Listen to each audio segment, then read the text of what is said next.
news that we'll be getting John Wick 5 along with the spin-off Ballerina. And at the time of this recording, John Wick 4 will be dropping this week on Blu-ray.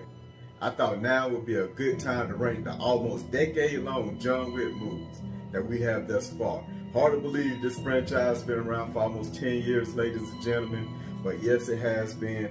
But before we get into it, go ahead and subscribe, share, like the video, and help my channel grow and help me get to 100 subscribers by the end of summer. We would be honored if you would join us. Now with that out the way, let's continue. Now John Wick stars Keanu Reeves as the main character John Wick, or better known as... We called him Baba Yaga. The boogeyman? Well, John wasn't exactly the boogeyman. He was the one you sent to kill the fucking boogeyman.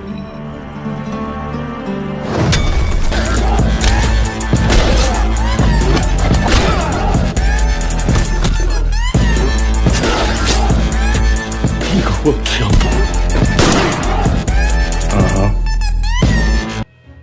And the franchise also starred Ian McShane as Winston, the owner of the Continental, a place where the assassins can go for safe haven, and also one of John Wick's close friends, Lance Reddick, as Sharon, the host of the Continental, along with being Winston's personal bodyguard. And we also get Keanu Reeves and Lawrence Fishburne reuniting as he plays the role of an underground assassin who kind of had fallen out with the high table, along with a slew of other actors across 4 movies. After the death of his wife, some unlucky Russian thugs decide they want to steal his car and in the process also kill his puppy left behind by his deceased wife and drags him back into the assassin world seeking revenge. I'll kill them. I'll kill them all. Now it has to be said, all of the movies in this franchise are awesome, so this isn't necessarily a list from worst to best. Look at this as phenomenal, the most phenomenal. Even number 4 is one of the best action movies of all time. And if I was doing a ranking of top 10 action movies, all 4 of these would definitely be in it. It's even more magnificent than I imagined. But someone has to be number 4. And for me, coming in at number 4 is John Wick 3 Parabellum. Now after the events of Chapter 2, John Wick is now excommunicado, meaning he has no connections towards the assassin world. He can no longer seek safe haven in the Continental, get weapons, armor, anything he needs. He's disconnected from the assassin world, and a bounty is placed on his head. And now he's on a quest to clear his name. Now this movie is great, but it does have its flaws, or as I'm going to say, nitpicks. With the first and probably the biggest nitpick being, this is really a stepping stone movie. After this movie, John Wick is pretty much in the same place and the same predicament he was at the end of John Wick 2. But John Wick 2 at the end, he committed a crime against the rules of the underground assassins, and now he's excommunicado. By the end of this one, he's still excommunicado. There's nothing gained with the story, even though most people are not going to this movie for the story. This is pretty much the only one in the franchise that you can skip and not miss any of the beats as far as the story. On top of that, about 2 or 3 of these fights in this movie, don't get me wrong, they're still great, but they seem choreographed instead of the realistic flow that this franchise has become known for. And again, these are just nitpicks because the action in this movie is still great. Halle Berry, for instance, she was pretty damn good. When I first saw that she was cast for this movie, I thought she was just going to be another pretty face. But she get down and dirty, and she really kicks some ass, so you could tell that her fighting style is almost on par with John Wick. On top of that, the dogs that she have, which is the scene that this movie is probably most known for, is one badass scene.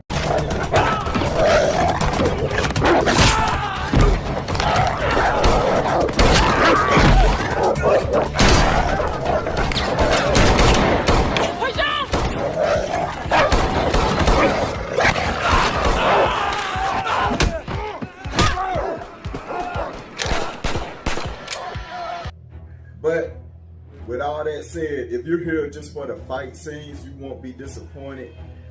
But this is the first movie where, to an extent, you have to suspend your sense of disbelief, because there are a couple of scenes where, even though I know that the assassins have bulletproof suits, by the end of this movie, John Wick falls off a high tower building after being shot, hit a full-size garbage bin, and he just walks away. So it's little stuff like that, even though it's not big enough to take you out of the movie. This one is the most egregious out of the four. So John Wick Chapter 3 Parabellum is number 4.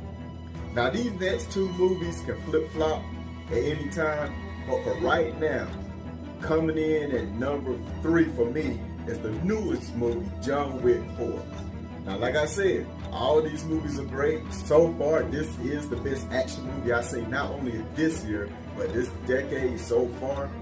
But just like the previous movie, the only thing that holds this movie back just a little bit, and these are nitpicks, is you still have to suspend your sense of disbelief a little bit.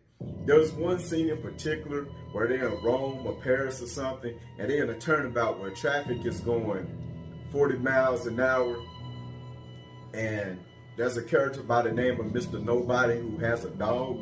His dog is attacking, doing the things that it's trained to do, and one of the assassins grabs the dog, throws it into oncoming traffic, it busts a window, hit the ground, and get up and run away like nothing ever happened. It's little stuff like that that you kind of notice once you get past the action that you're like, I don't quite think that's plausible. And on top of that, this one continues the thing that part 3 did, where within the first 2 movies, the assassins were acting like assassins, where they were doing things behind the scenes, undercover, where you couldn't tell what was going on, you wouldn't notice it. But in these last 2 movies, it's stuff like, in this one in particular, they're fighting within a club and no one seems to care.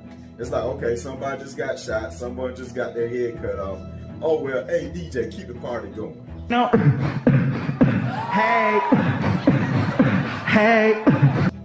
So it's little things like that that kind of take you out of it. But like I said, these are nitpicks, because on the positive, this movie does have the best cast out of any John Wick movie.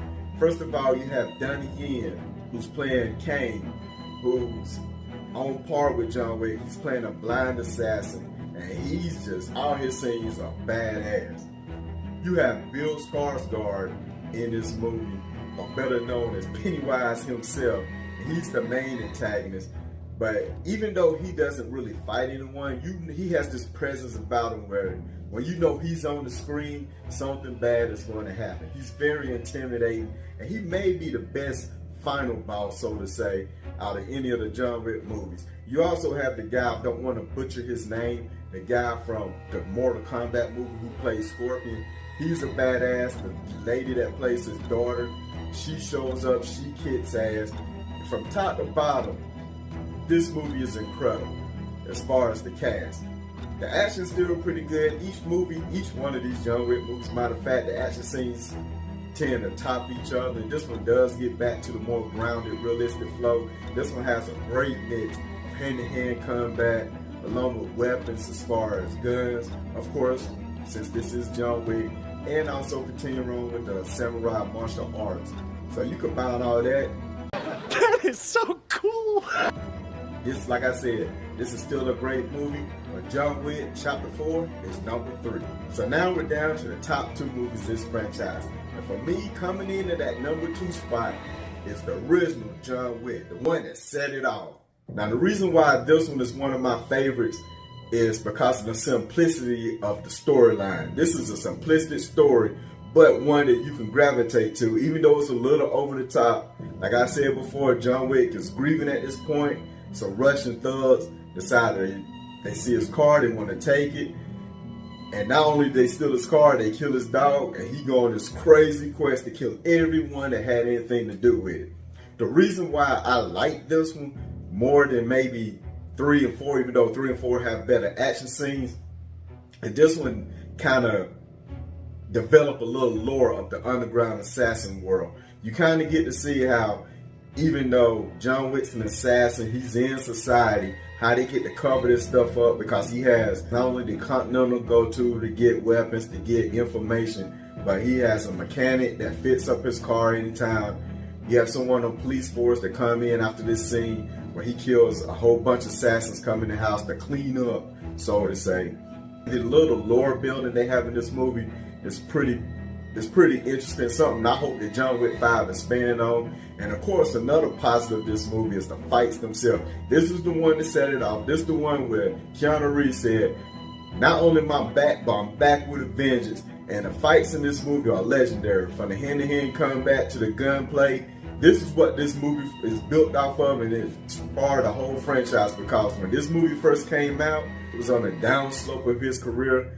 Coming after the Matrix franchise, he was trying to find something to cling on to, because his prior 2 movies before this wasn't doing good. And John Wick actually did just moderate well at the box office. It wasn't a smash hit, but once it came out on home video release, it blew up, and we got the franchise that we love now. And this right here is number 2 for me. Which leaves my number 1 movie, John Wick Chapter 2. Now the reason why this is number 1 for me, and again, these are all nitpicks as far as which one is top to bottom, because you can name any one of these movies as number 1. I'm not going to argue with you because they're all fantastic, they're all that good. But for me, Chapter 2 continued the lore of the first movie, in which you get to see how the assassins operate. Very interesting. After finding out he's back into the assassin world, he's almost blackmailed to an extent by a fellow assassin who wants John Wick to complete a blood oath that he has. He owes him a favor. He has to go in, kill another assassin that sits at the high table so he can take that spot. And then in the process, after John Wick completes his mission, he sets him up, make it look like he just went rogue to do it. And John Wick seeks revenge on this character. Now, some of the positives of this movie, not only is the lore is pretty good, the story is decent, probably the best, most intriguing story. All the fight scenes are incredible, which is something we come to expect from the franchise. But there are certain performances, like from Common himself, who's an assassin. You could tell he does not like John Wick, and John Wick does not like him. But there's a mutual respect between the two, and you see how they engage in this cat and mouse game, chasing each other. The only negative in this movie, and it's to no fault of her own, it's just the script, was the character portrayed by Ruby Rose. And the only reason this is a small nitpick, because throughout the movie she's a silent assassin, she's the main antagonist bodyguard that build her up to be this intimidating presence, is badass. And then when she goes hand in hand with John Wick, he pretty much kill her within 30 seconds. It's really not a fight, so it's a letdown. Because you're expecting this big war when they finally meet off, but it doesn't happen. John Wick shows why he's the Baba Yaga. And that's my only nitpick of this movie.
So what do you guys think? Do you guys agree with my list, or do you have another movie you think should be number 1?